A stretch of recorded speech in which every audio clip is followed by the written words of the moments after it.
onte faría 118 anos do nacemento de Florencio. No 1903. Canto cambiou todo isto, xa non só o cementerio, canto cambiou a terra, e a maioría das cousas que seguro que cambiaron, moitas delas foron a millor, pero seguro que moitas delas foron a peor, ben seguro. Que diría hoxe o Florencio de todo isto que está? Que diría da falta de mans para as vindimas, que ahora empezará, semana que ven? Que diría da falta de mans? Da perda de poboación, de Córgomo, de Valdiorras, de Galicia.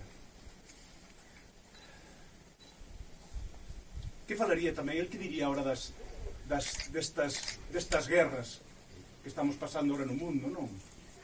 Destas novas guerras, e das guerras vellas tamén, nas que el tamén estuvo. Isto parece unha cousa que é un común denominador. É unha pena que non poidamos máis que intuir os seus pensamentos. Pero ben, hoxe estamos aquí para falar de cousas bonitas, de meniños que nacían no 1903 e de poesía, de moita poesía e do reencontro coa terra nai. Xa volvemos á tristura, disculpade. Falemos do porvir, do 2022, falemos da esperanza e das loitas gañadas e busquemos azos nese home de personalidade amable para poñer en marcha a homenaxe que merece. Que Florencio ben merece.